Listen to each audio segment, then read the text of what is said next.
Obese bride arrived a week too late. Mountain man said, "You're right on time for me." She arrived a week too late, the station master muttered, shaking his head. "The groom's already married another." The words hit Margaret Rose O'Malley like a bullet to the heart. The young woman stood on the splintered platform of Pine Creek, Colorado, rain dripping from her bonnet, her once white gloves stained with mud. She had come all the way from Boston, 1,000 miles of rail and road, carrying nothing but a small trunk, a heart full of hope, and a letter promising love. But now that promise was gone. Joshua Garrett, the rancher who had courted her through 6 months of tender letters, had married the banker's daughter 3 days ago. The townsfolk whispered it freely. Some pitied her, others smirked. "She's the mail-order bride who got left behind," someone sneered. "Poor fool. Probably ate too many biscuits on the way," another chuckled. Margaret turned away, her cheeks burning hotter than the desert sun. The weight of every mile she had walked, every insult she'd ever endured, pressed down like the wet fabric clinging to her skin. She was 24, soft-bodied, gentle-spoken, and for the first time in her life, utterly alone. She sank onto a bench outside the depot, clutching her trunk as thunder rumbled across the valley. Her eyes blurred with tears, but she refused to cry aloud. That was when a shadow fell over her. A man's voice, low, calm, and strangely kind, broke through the storm. "Ma'am," he said, draping his coat across her shoulders, "looks like the world's been unfair to you. Name's Daniel McAllister. You look like you could use a warm meal and a place out of the rain." Margaret blinked up through the downpour. For the first time that day, someone wasn't laughing. He was looking at her as if she had just arrived exactly on time. The rain poured harder as Margaret O'Malley followed Daniel McAllister down the muddy road that wound out of town. Her heavy skirts clung to her legs, her boots sloshed with each step, and her body ached from days of travel. But something in Daniel's steady stride made her keep going.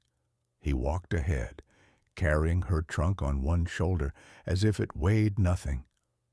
Every so often he looked back to make sure she hadn't fallen behind.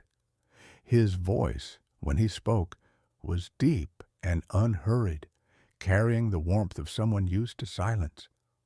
"You came from far?" he asked. "Boston," she answered softly. "That's a long road to nowhere." Margaret's lips trembled. It was supposed to be a road to a husband. Daniel didn't answer right away. The sound of rain filled the space between them until he said, "Then maybe it's a road to something better." They reached his wagon, a sturdy, weather-worn thing hitched to 2 patient mules. He helped her climb aboard, his large hand surprisingly gentle. "Hold on tight. The road to my place ain't smooth." As the wagon rumbled toward the mountains, Margaret stole a glance at him. His jaw was strong beneath a week's worth of stubble, his hair dark and damp beneath his hat, and his eyes, brown with amber flecks, seemed to see more than he said. He looked like a man carved from the land itself, quiet, enduring, dependable. When they arrived at his cabin, night had already fallen. The small house sat tucked beneath the pines, smoke curling from the chimney. Inside was warm and simple, a stone hearth, a heavy table, and shelves filled with tools and hand-carved furniture. Daniel lit a lamp and set her trunk by the door. "You can rest in here," he said, pointing to the small guest room off the main hall. "I'll fix you some stew. You look half frozen." Margaret hesitated. "Mr. McAllister, I don't want to trouble you. You don't even know me." He looked at her then, really looked, and something in his gaze made her throat tighten. "I know what it's like to come home to no one," he said quietly. "That's enough." She blinked back tears as he handed her a bowl of steaming food. It was simple, potatoes, carrots, venison, but it tasted like kindness. "Thank you," she whispered. He nodded. "You're safe here, Miss O'Malley. Tomorrow we'll figure out what comes next." That night, as she lay beneath clean blankets for the first time in weeks, she heard him outside chopping wood in the dark. The rhythmic sound was steady, grounding. She realized that for the first time since her journey began, she wasn't afraid. In the morning, sunlight spilled across the cabin floor, painting everything gold. Daniel was already up, feeding the mules. He looked up when she stepped outside and smiled faintly. "Morning," he said. "You sleep all right?" "I did," she replied, her voice softer now. "It's been a long time since I've slept without worrying." He tipped his hat. "Well, you can rest easy for a while. No one up here's going to laugh at you, Miss O'Malley." Margaret's heart ached at those words, simple but more precious than any letter she'd ever received. She didn't know it yet, but the road she thought had ended in heartbreak had just led her to the one man who would see her as more than a promise broken. He'd see her as the home he never knew he needed. The following week brought the first clear skies Margaret had seen since leaving Boston. The mountains glimmered in the morning sun, white snow still clinging to their peaks, even as wildflowers began to bloom along the trails. Margaret O'Malley woke to the smell of wood smoke and the faint hum of a man's voice outside. When she stepped out of her small room, she found Daniel McAllister standing by the stove, stirring a pot with one hand while holding a newspaper in the other. He turned when he heard her. "Morning. You like biscuits?" She blinked, surprised. "I do." He handed her a plate, still warm. "Then today's a good day." It was such a simple kindness, but for Margaret it meant everything. She'd spent years being reminded of her size, her supposed shortcomings, her unworthiness. Yet here, Daniel spoke to her as though she were someone ordinary, and somehow that made her feel extraordinary. After breakfast, he hitched the wagon and asked, "Want to see the land?" They rode through a winding path of pine and aspen. The scent of cedar filled the air, and the breeze carried birdsong. Daniel pointed out the small mill he was building near the river, the forge he used for smithing, and the orchard he hoped to plant next spring. "You built all this yourself?" she asked, astonished. He nodded. "Started after my parents passed. Work keeps the silence from getting too loud." Margaret looked at him then, really seeing the loneliness etched in the set of his shoulders. "You've done more than build a place, Daniel," she said softly. "You've built a life." He met her gaze, and for a fleeting second, something tender flickered there, something he quickly hid behind a small smile. "Maybe now it'll have company worth keeping." That evening, when they returned to the cabin, Margaret insisted on cooking supper. She worked clumsily at first, unused to the wood-burning stove, but Daniel watched with quiet patience. When she burned the first batch of bread, she groaned. He chuckled low. "Guess I'm not the only one who needs practice." Margaret laughed, a sound she hadn't heard from herself in weeks. The walls of the cabin seemed to warm with it. Later, they sat outside, the stars spreading above them like scattered silver. Daniel handed her a cup of tea, his hands brushing hers. "You planning to stay in Pine Creek?" he asked. I don't know, she admitted. There's nothing for me in town, nothing waiting back east either. He nodded slowly. Then maybe the mountain's not the worst place to stop running. Margaret looked up at the night sky. I never thought I'd find peace again. But here it feels like the world stopped asking me to prove something. Daniel's gaze softened. You don't have to prove anything, Margaret. You just have to be. The way he said her name, slow, careful, almost reverent, made her heart flutter. The next morning, she woke early and decided to surprise him by fixing breakfast. When he walked in from the barn, the table was set with biscuits, ham, and coffee. He froze, then smiled. I could get used to this. So could I, she said quietly.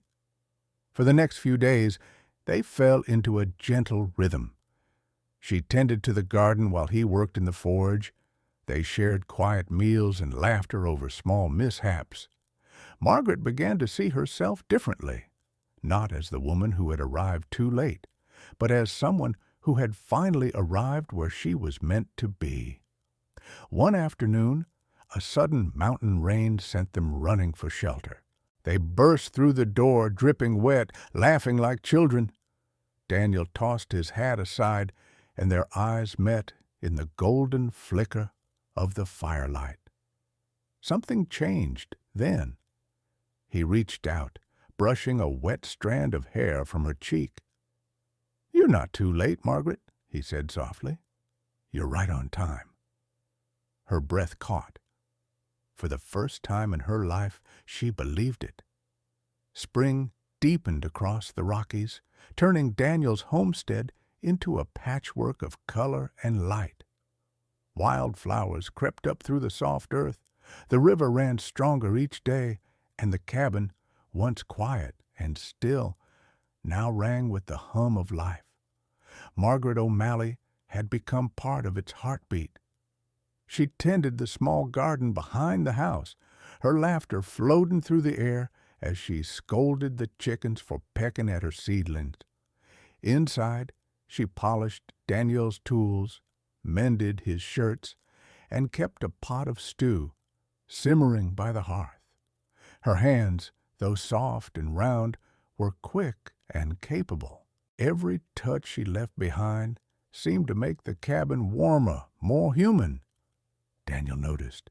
He'd lived alone for so long that even the sound of another voice at dawn felt miraculous. Some mornings he would pause at the doorway just to listen to her humming softly while she cooked, her voice gentle as sunlight slipping through pine branches. You sing when you think no one's listening, he said one day, smiling. Margaret blushed. Old habit. Helps me think less and feel more. He nodded. Keep doing it. Makes the place feel alive. Their days fell into rhythm. Quiet, honest work, punctuated by small, perfect moments. Daniel showed her how to split logs with a lighter hand, how to spot bear tracks by the river, and how to read the changing clouds. In return, she taught him how to make proper tea, how to write cleaner script when signing trade orders, and, most importantly, how to laugh again. One evening, as rain whispered against the roof, they shared dinner by the fire. Daniel's large hands dwarfed the cup he held, and the lamplight softened his face. You ever think you'd end up here? He asked. Margaret shook her head. Not in 1,000 dreams, he chuckled. And now? She looked around the cabin, the hearth, the books she'd organized, the tools arranged neatly on the wall.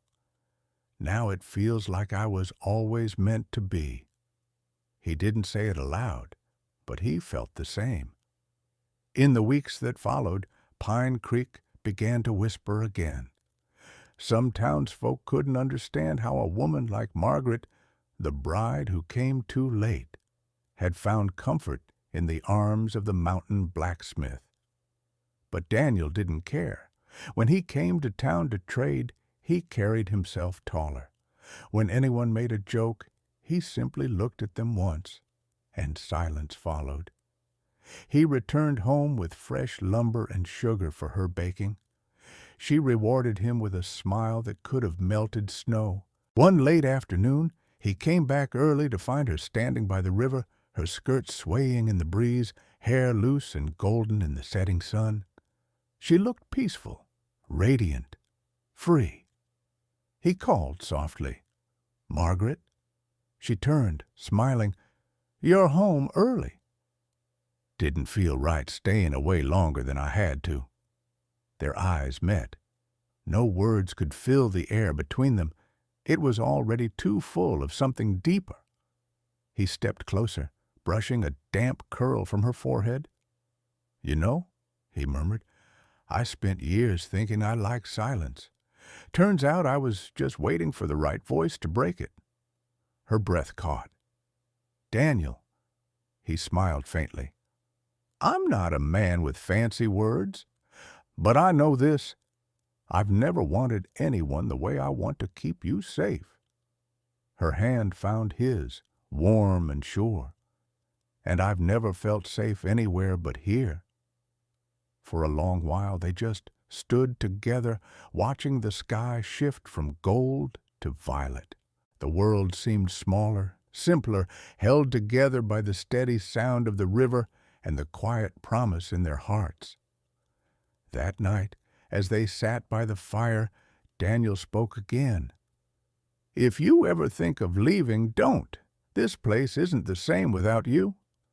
Margaret smiled softly. "I'm not leaving, Daniel. I think I've finally arrived."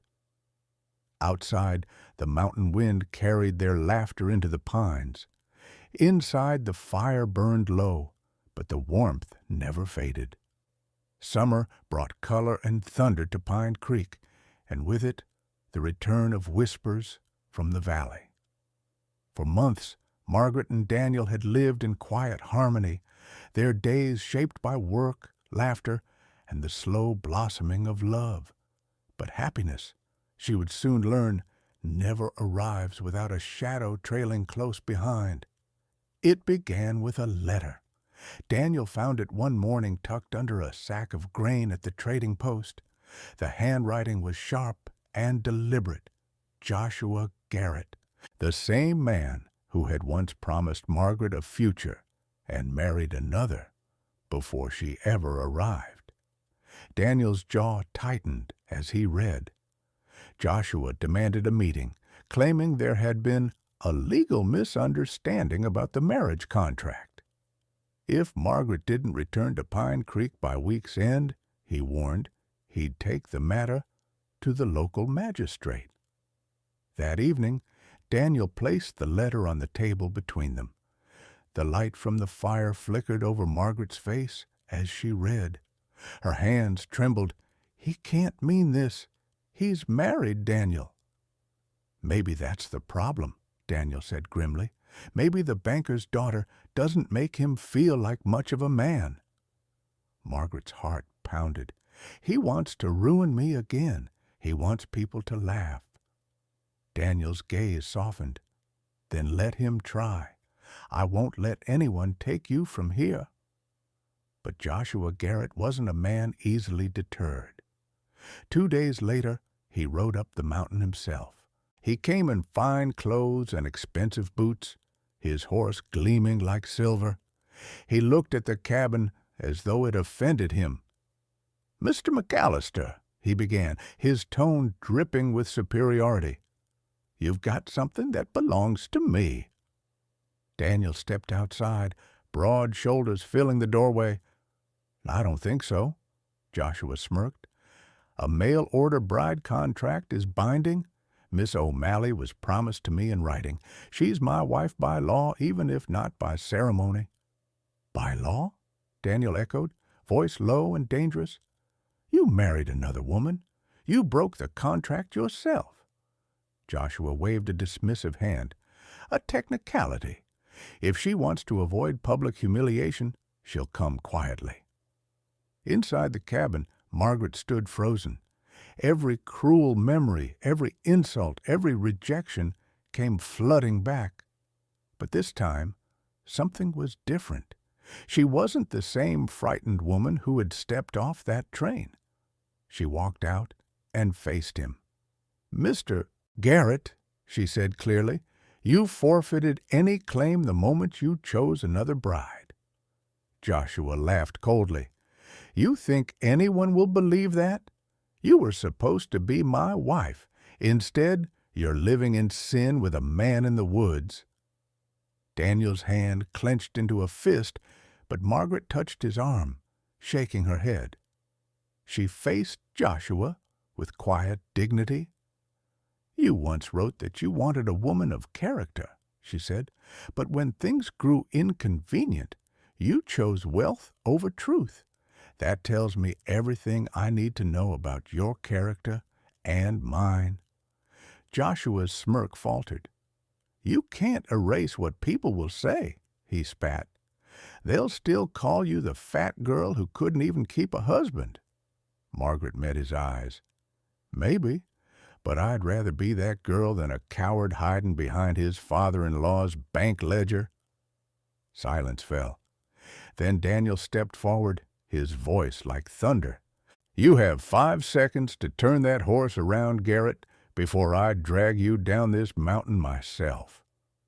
Joshua hesitated, then saw the look in Daniel's eyes and thought better of it. He wheeled his horse and galloped off without another word. When the sound of hooves faded, Margaret exhaled shakily. Daniel turned to her, brushing his thumb over her cheek. "You didn't need me to fight for you," he said softly. "You already did." She smiled through her tears. "You gave me a place to stand, Daniel. That's all I ever needed." He pulled her close, resting his forehead against hers. Outside, thunder rolled across the valley, but inside the cabin everything was still. They had faced the past and sent it away, yet both of them knew it might not stay gone for long. For a while, peace returned to the mountain.